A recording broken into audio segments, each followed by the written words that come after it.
السلام علیکم دوستوں، امید کرتا ہوں کہ آپ لوگ خیریت سے ہوں گے۔ دوستوں، اس فیض سید سے کسی نے ایک بہن نے کویشچن پوچھا ہے۔ اس نے کہا کہ میرا جو شوہر ہے وہ مجھے مجبور کرتا ہے کچھ ایسی حرکت پر جو کہ میں نہیں کرنا چاہتی ہے، لیکن کوئی بھی ایسے ہمارے شرمگاہ کو جو ہے ٹچ کرنا یا چھونا کچھ ایسی حرکات پر۔ تو آئیے دوستوں پہلے ویڈیو دیکھتے ہیں، پھر ہم اس پر بات کرتے ہیں۔ دیکھیے، کسی نے ایک سوال کیا ہے۔ سوال یہ کیا ہے کہ جیسا کہ میں نے بہرحال درس میں بتایا کہ انسان کے لیے اس کے جسم کے تمام اعضاء کو چھونا، مطلب انسان سے مراد میاں بیوی، پھر یاد رکھیے، تمام اعضاء کو چھونا اور دیکھنا جائز ہے۔ تو سوال یہ کہ ہمارے شوہر ہمیں مجبور کرتے ہیں کہ جو ہم ان کی شرمگاہ کو وہ کریں، جبکہ اس معاملے کے لیے ہم راضی نہیں ہیں، تو یاد رکھیے یہ ویسے ہی درست نہیں ہے۔ اس معاملے پہ ایک لمبی بحث وخواہ کی آپ کو ملیں گی، میں اس بحث میں نہیں جانا چاہتا ہوں۔ آپ ان کو سمجھائیے، آپ ان کو منائیے اور اس چیز کو ایکسپلین کیجیے۔ انہوں نے کہا کہ وہ میری لاکھ مطلب نہ چاہنے کے بعد بھی ایسا کرتے ہیں، تو آپ کی کراہت پہ انہوں نے عمل کرنا چاہیے۔ اور اس چیز کو دیکھیے، ایک چیز کبھی جائز ہوتی ہے لیکن اگر وہ پسند نہ کرے تو وہ بھی اسلام میں درست نہیں۔ جائز ہے لیکن ابھی دل نہیں ہے کسی کا، تو بھی وہ درست نہیں ہے۔ تو اس طرح سے کرنا تو بالکل شرعاً درست نہیں ہے، تو لہٰذا آپ ان کو روکے، ان کو ٹوکے۔ لیکن بہرحال پھر بھی اگر آپ مجبور کر دی جائے تو مختلف طریقے آپ کے پاس ہے، آپ اس چیز سے نکل سکتے ہیں۔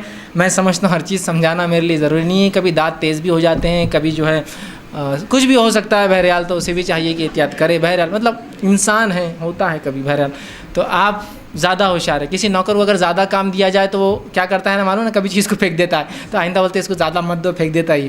تو یو ہیو آپ کے پاس بہت سے راستے ہیں، اگر نکلنا چاہے تو بہرحال بہت چیزیں ہیں۔ بہرحال آپ کوشش کریں تو کیا کچھ آپ کے پاس نہیں ہے۔ بہرحال سمجھ جائیے میرا اشارہ، تو بہت چیزیں ہو سکتی ہیں، ٹھیک ہے۔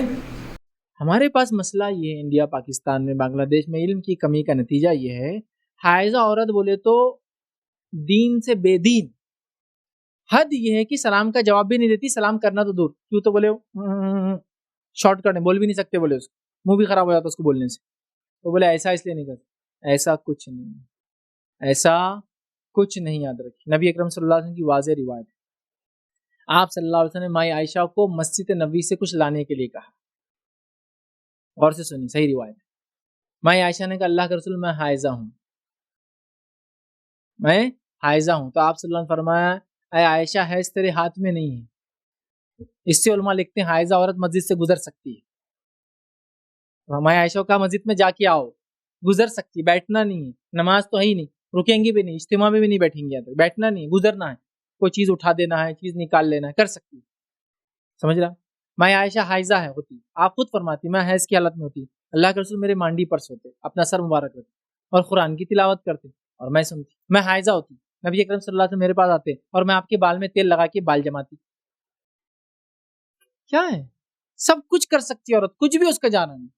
اب آئیے نہیں کہ روایت اور سن لیجئے، ذکر و اذکار کے بارے میں آپ پوچھ سکتے، بھائی یہ تو ثابت نہیں ہے نا، وہ بھی میں بتا دیتا ہوں۔ میں عائشہ حج کے لیے اللہ کے رسول آئے، حج تمتع کا آپ نے ارادہ کیا، حج عمرہ کریں گے، احرام اتاریں گے، حج کریں گے، ٹھیک ہے، تو آپ نے ارادہ کیا اس کا۔ میں عائشہ نے ارادہ کیا کہ میں بھی اللہ کے رسول صلی اللہ علیہ وسلم کے ساتھ چلوں گی، میں صفیہ بھی اس حج میں آپ کے ساتھ چل رہی ہے، یہ آخری حج، جو پہلا ہی حج تھا اور آخری بھی تھا آپ کا حج بھرا۔ میں عائشہ ایک مقام پہ بیٹھی ہے اور رو رہی ہے، اللہ کے رسول نے فرمایا عائشہ کیا ہوا؟ تو کہ اللہ کے رسول صلی اللہ علیہ وسلم میں نے آپ کے ساتھ حج کا ارادہ کیا اور مجھے ابھی حیض آ گیا، اب میں کیا کروں؟ نبی اکرم صلی اللہ علیہ وسلم فرماتے ہیں طواف چھوڑ کر سب کچھ کر، حج میں تلبیہ ہوتا ہے، حج میں دعائیں ہوتی ہے، حج میں ذکر و اذکار ہوتا ہے، سب کچھ کر، صرف دو کام نہیں کرنا۔ طواف نہیں کریں گے کیونکہ مسجد کے اندر جانا ہو گیا نا، مسجد میں جانا ہوگا، طواف نہیں کریں گے، حرم میں جانا پڑے گا نا اس وجہ سے، اور نماز تو بہرحال ہے ہی نہیں، تو طواف چھوڑ کر سب کچھ کر۔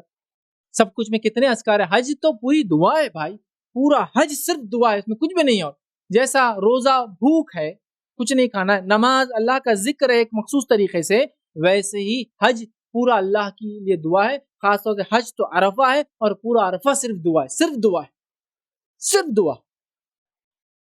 ظہر اثر آپ نے ملا لی، دعا پورا مزدلفہ جانے، مزدلفہ جا کے پھر مغرب اور عشاء پڑھیں گے، صرف دعا، تو حج دعا ہے، یاد کچھ بھی نہیں اس کا۔ تو کہا سب کچھ کرے گی، صرف کیا نہیں کریں گے تم؟ طواف مت کرنا، فنش، سمجھے بات کو؟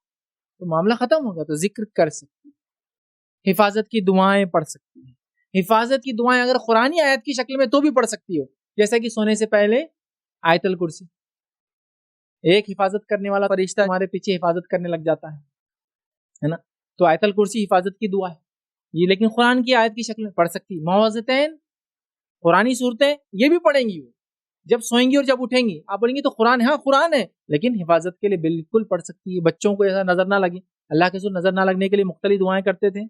بعد میں جب سورہ فلق سورہ ناس نازل ہو گئی، صحابہ کہتے اللہ کے سور پھر یہ 2 صورتیں پڑھ کر دم کرتے. سمجھے آپ؟ لہٰذا ایک ماں حائضہ ہے یا نفاس کی حالت میں اس کے بچوں کو کیا حفاظت کی دعا نہیں کریں گی؟ وہ بالکل کریں گی. نہیں اس کا باپ کریں گا، ارے باپ نہیں ہے وہاں، جاب کے لیے باہر ہے، انتقال کر گیا تو کیا بیچاری بیٹھے رہیں گی مولوی صاحب تم آ کے پڑھو میرے بچوں کو؟ کچھ بھی نہیں ہے، سب کریں گی. سلام، دعا، آداب، نبی پہ درود. ہاں تلاوت کی شکل میں قرآن پڑھیں گی. اسی طرح قرآن کو ہاتھ نہیں لگائیں گی، ہاتھ میں نہیں لیں گی، یاد رکھیے ٹھیک ہے، یہ کام نہیں کریں گی، ورنہ باقی یہ کر سکتی. تو ہاں میں نے جتنے اذکار بتائے سونے سے پہلے، سونے کے بعد اور حفاظت کی دعائیں، یہ سب کچھ دعائیں اگر قرآنی شکل میں بھی حفاظت کی دعائیں، غیر قرآنی شکل میں بھی مطلب حدیث کی شکل میں، سب کچھ ایک عورت حیض کی حالت میں انشاءاللہ کر سکتی ہے. یہ ہمارے پاس علم کی کمی کی وجہ سے عورتوں کو حیض کی حالت میں مکمل طور سے بے دین بلکہ ان کو غیر مسلم جیسا ٹریٹ کیا جاتا ہے. یہ بالکل شرعاً غلط ہے. وہ کھانا بنا سکتی ہے، شوہر کے ساتھ رہ سکتی ہے، سو سکتی ہے، شوہر اس کو بوسہ لے سکتا ہے، جسم کو ہاتھ لگا سکتا ہے، اور تمام چیزیں بہرحال ہو سکتی، سب کچھ کر سکتی ہے، سوائے نماز نہیں پڑھیں گی. اگر حج عمرے کے لیے گئی تو طواف نہیں کریں گی، اور شوہر کے لیے ہم بستری کے لیے حلال نہیں ہوں گی. باقی سب جائز. بس یہ ہے جو منع ہے. ہمارے پاس تو بابا کیا کیا لا کے بیچاری بھی ڈال دیے کہ وہ بے دین ہو جاتی، یہاں تک کہ سلام کا جواب بھی نہیں دیتی، نتیجتاً وہ بے دین ہو جاتی ہے، بالکل کمزور ہو جاتی ہے. آلریڈی نماز نہیں پڑھنے سے دینی کمزوری آ جاتی ہے اس میں، اس پر یہ نئی جہالت نے اس کو مکمل کمزور کر دیا اور شیطان کا ساتھی بنا دیا پورے وہ حیض کے کچھ دن اور جتنے دن نفاس میں رہتی بیچاریاں. ایسا کچھ بھی نہیں، بالکل وہ یہ تمام کام سوتے وقت کر سکتی، حائضہ بھی ہو یا نفاس کا مسئلہ، دونوں ہی شکل میں ہی کر سکتی ہے. جی دوستوں، جیسے کہ آپ لوگوں نے آج کی ویڈیو دیکھی ہے تو دوستوں امید کرتا ہوں کہ اس ویڈیو سے آپ لوگوں کو بہت معلومات ملی ہوگی. فیض سید کا بھی جواب آپ لوگوں نے سنا ہے کہ بہت بہترین جواب دیا ہے. دوستوں آج کل معاشرے میں ہمارے جو مرد حضرات ہیں، شوہر حضرات جو ہے دوستوں، یہ بیوی پر جو ہے الگ الگ جو ہے حکم کرتے ہیں اور کہتے ہیں کہ اگر آپ لوگ یہ حکم نہیں مانو گے تو ہم آپ کو چھوڑ دیں گے. جیسے کہ اس ویڈیو میں بتایا گیا ہے کہ جیسے کہ ایک ہسبینڈ کو کہا گیا ہے کہ آپ ہسبینڈ اپنی بیوی سے کہتے ہیں کہ آپ ہماری شرمگاہ کو چھون سکتی ہے، یہ وہ ہے، کچھ الگ طریقے سے ان کو ریلیکسیشن چاہیے ہوتی ہے. تو دوستو ہمارے اسلام میں یہ بہت زیادہ حرام چیزیں ہیں. بیوی کو، آپ کے ہسبینڈ کو چاہیے کہ آپ اگر یہ چیزیں اس نے کہاں سے سیکھی ہے، تھوڑا سا اگر ہم اپنے ذہن پر زور ڈالیں دوستو، آج کل عوام کی جو سوچیں ہیں، عوام کی جو نظریں ہیں، وہ عوام کے جو جتنے بھی خیالات ہیں، یہ مشرقی لحاظ سے بہت زیادہ مشرقی لحاظ سے ملتے جلتے ہیں. اگر یہ جو ہے فحاشی فلمیں نہ دیکھیں تو ان کو یہ تصور بھی نہیں آتا کہ یہ چیزیں ہمیں کیسے تصور کی جاتی ہے. آپ کی یہ بیوی یہ کیسے یہ کام کر سکتی ہے؟ اگر آپ نے یہ فحش فلمیں نہ دیکھی ہوتی تو آپ کیسے بیوی سے اپنے ڈیمانڈ کر سکتے تھے کہ آپ ایسے کام کرو یا ویسے کام کرو؟ تو ماشاءاللہ بہت بہترین جواب دیا ہے فیض سید نے. میں کہتا ہوں دوستوں کہ دنیا میں جتنے بھی ہسبینڈ ہیں، اگر وہ بیوی سے ایسے ڈیمانڈ کرے تو بیوی کو چاہیے کہ اپنے ہسبینڈ کو پیار سے سمجھائے، ان کو بتائے، ان کو جو ہے کہ یہ ایسا جو ہے وہ صحیح طریقہ نہیں ہے، اور یہ جو ہے ممنوع طریقہ ہے، اس سے منع کیا ہے. آپ کے وائف کے پاس ایسے بہت سے طریقے ہوتے ہیں جو کہ اپنے ہسبینڈ کو جو ہے وہ سمجھا سکتے ہیں. تو دوستو جتنے بھی ایسے ہسبینڈ دنیا میں جو ہے وہ لوگ ہیں جو ایسے ہسبینڈ پائے جاتے ہیں جو کہ بیوی سے الگ الگ ڈیمانڈ کرتے ہیں، تو میرا جتنا نظریہ ہے دوستو کہ ہسبینڈ کو جو ہے وہ ایسے ڈیمانڈ نہیں کرنا چاہیے. عورت جو ہے بہت کمزور انسان ہے اور بہت نادان انسان ہے، وہ اپنے گھر بچانے کے لیے کچھ بھی کر سکتی ہے دوستو، کچھ بھی کر سکتی ہے. لیکن ایسے ڈیمانڈ اگر آپ عورت کے سامنے رکھو گے تو میں کہتا ہوں کہ یہ ایک زیادتی ہوگی. تو فیض سید نے بہت بہترین جواب دیا. تو دوستو اس ویڈیو سے آپ لوگوں نے بہت کچھ سیکھا ہوگا. تو دوستو اگر آپ لوگوں آپ کے فرینڈ میں اگر آپ کوئی بھی ایسا دوست ہے جس کے ذہن میں کوئی بھی ایسے کویشچن ہوتا ہے کہ ہم بیوی سے ایسے ڈیمانڈ کر سکتے ہیں، ان کو اس کے بارے میں کوئی بھی علم نہیں تھا، تو اگر اس ویڈیو اس نے دیکھ لی ہوگی تو امید کرتا ہوں کہ اس ویڈیو سے اس نے بہت کچھ سیکھ لیا ہوگا. تو دوستو امید کرتا ہوں کہ ویڈیو آپ کو اچھی لگی ہوگی. اگر ویڈیو اچھی لگی ہوگی تو اپنی قیمتی رائے ہمارے ساتھ ضرور شیئر کریں. والسلام.